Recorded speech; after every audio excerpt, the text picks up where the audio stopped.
Friends, welcome to digital Tamil channel. நாம் இப்போ ஆதார் கார்டில் பயோமெட்ரிக் லாக் ஆயிடுச்சுன்னா என்ன பண்ணுறது, அந்த லாக்கை நாம் எப்படி எடுக்கலாங்கிறத பற்றி தான் நாம் இப்போ பார்க்க போகிறோம். இப்போ நாம் இருக்கிறது ஆதார் லாகின்ல தான். ஆதாரில் போயிட்டு ஆதார் நம்பர் கொடுத்து கீழே கேப்சா குறியீடு போடுறோம். போட்டுட்டு சென்ட் ஓடிபி கொடுக்குறோம். இப்போ சென்ட் ஓடிபி கீழே கேப்சா குறியீடு, அந்த கேப்சாவில் உள்ளதெல்லாம் டைப் பண்ணதுக்கப்புறமே ஓடிபி வரும். ஓடிபி உங்கள் மொபைல் நம்பருக்கு போகும். ஆதார் கார்டில் எந்த மொபைல் நம்பர் இருக்கோ அந்த மொபைல் நம்பருக்கு தான் ஓடிபி போகும். இப்போ அந்த ஓடிபி வந்ததுக்கப்புறமே என்ட்ரு பண்ணுறோம். நாம் ஒரு சில டைம் இந்த மாதிரி எரர் வரும், ரெட் கலரில் எரர் வரும். திருப்பி நாம் ட்ரை பண்ணுற மாதிரி இருக்கும். ஒன்ஸ் ஒரு 1 or 2 டைம்ஸ் இந்த மாதிரி எரர் வரும். அதுக்கப்புறமே நாம் கண்டினியூஸாக நம்ம ட்ரை பண்ணோன்னா இந்த மாதிரி லாகின் ஆயிரும். ஆதாரில் லாக் ஆகாமல் இருக்கணும், லாக் ஆகிருக்கு அப்படின்னு சொன்னால் நம்மளால் நம்ம கைரேகை ஒரு ரேஷனில் பொருள் வாங்கும் போதோ இல்லை பணம் எடுக்கிறதுக்கோ எந்த விதமான இதுலையும் நம்ம கைரேகை வச்சோன்னா அது எடுத்துக்காது.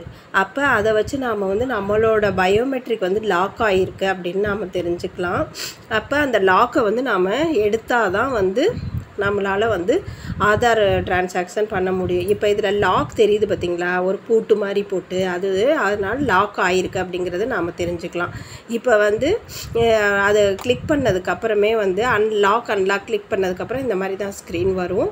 இப்போ இந்த ஸ்க்ரீனில் இந்த யூஸ் பண்ணி நாம் பயோமெட்ரிக்கை லாக் பண்ணிக்கலாம், அன்லாக்கும் பண்ணிக்கலாம், இந்த ஆப்ஷனை யூஸ் பண்ணி அப்படின்னு சொல்லிட்டு உங்கள் டீட்டெயில்ஸ் கொடுத்துருக்காங்க.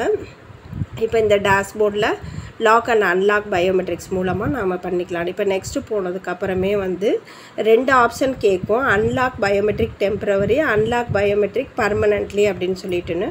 டெம்ப்ரவரினா சில பேர் கொஞ்ச நாள் நான் 6 months ஃபாரின் போகிறேன் அப்படின்னா டெம்ப்ரவரி யூஸ் பண்ணிக்குவாங்க.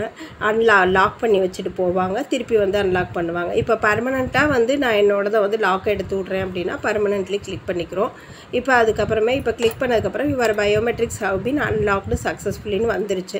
இப்போ நாம் திருப்பி போய் டேஷ்போர்டில் போய் நம்ம செக் பண்ணி பார்த்துக்கணும். இப்போ டேஷ்போர்டில் போனோன்னா அந்த பூட்டு இல்லை பார்த்திங்களா, லாக் அன்லாக் பயோமெட்ரிக்ஸ்ன்னு அந்த லாக் இல்லை. இப்போ இதுலேருந்து நம்ம லாக்கை நாம் எடுத்து விட்டோம் அப்படி